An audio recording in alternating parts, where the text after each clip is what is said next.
வாங்க வீடியோக்குள்ளே போகலாம். விண்டோஸ் 10ல் விண்டோஸ் அப்டேட் ஆகிறது எப்படி நிறுத்துறதுன்றதை பற்றி நம்ம பார்க்க போகிறோம். இங்கே பாருங்கள், டவுன்லோடிங் அப்டேட் 53% ஆயிடுச்சு. விண்டோஸ் அப்டேட் ஆகிடுது. இதாங்க இப்போ waiting for install, waiting for டவுன்லோட்னு காமிக்குது. இப்போ வந்து இன்டர்நெட் கனெக்ஷன் இல்லாததுனால இப்படி காமிக்குது. இன்டர்நெட் கனெக்ஷன் இருந்தால் நெட் பேக் சீக்கிரமாக காலி ஆயிடும். அதனால் கண்ட்ரோல் பேனலில் போனீங்கன்னா அட்மினிஸ்ட்ரேட்டிவ் டூல்ஸ் அப்படின்னு சர்ச் பண்ணிங்கன்னா வரும். இங்கே பாருங்கள், இங்கே இருக்குது அட்மினிஸ்ட்ரேட்டிவ் டூல்ஸ்னு இருக்குது. அதை கிளிக் செஞ்சுக்கோங்க. அதில் வந்து சர்வீசஸ்ன்ற ஆப்ஷன், அதை கிளிக் செஞ்சிங்கன்னா அதில் நிறைய ஆப்ஷன்ஸ் வரும்.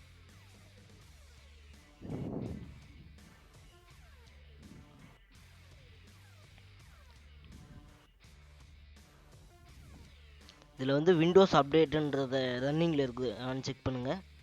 ரன்னிங்கில் இருந்தால் ஸ்டாப் பண்ணிடுங்க. இங்கே பாருங்கள், ரன்னிங்கில் இருக்குது, அதனால் ஸ்டாப் பண்ணிடுங்க.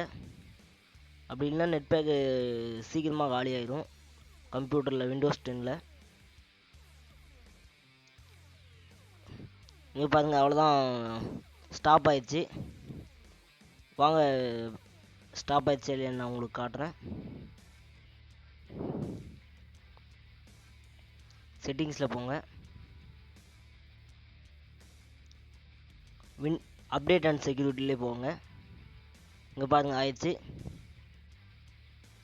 டீட்டெயில்ஸ் போனீங்கன்னா பார்க்கலாம், எரர்னு வந்துச்சு. அவ்வளோதாங்க, ஆயிடுச்சு. செக் பண்ணி பாருங்கள். இதே மாதிரி பார்த்திங்கன்னா நிறைய யூஸ்ஃபுல்லான வீடியோஸ் எல்லாம் நம்ம போட்டிருக்கோம். அதை வந்து செக் பண்ணி பாருங்கள், ப்ளேலிஸ்ட்டில் இருக்குது. அதே மாதிரி பார்த்திங்கன்னா நம்ம இன்ஸ்டாகிராம் ஃபாலோ பண்ணாதவங்க ஃபாலோ பண்ணிக்கங்க. அப்புறம் ஃபேஸ்புக் பேஜ் கீழே லிங்க் கொடுக்குறேன், அதை ஃபாலோ பண்ணி வச்சுக்கோங்க. நம்ம போடுற அப்டேட்ஸ் வந்து உங்களுக்கு உடனுக்குடன் கிடைக்கும். நம்ம சேனலை பிடிச்சிருந்தால் சப்ஸ்கிரைப் பண்ணுங்கள். நன்றி, வணக்கம்.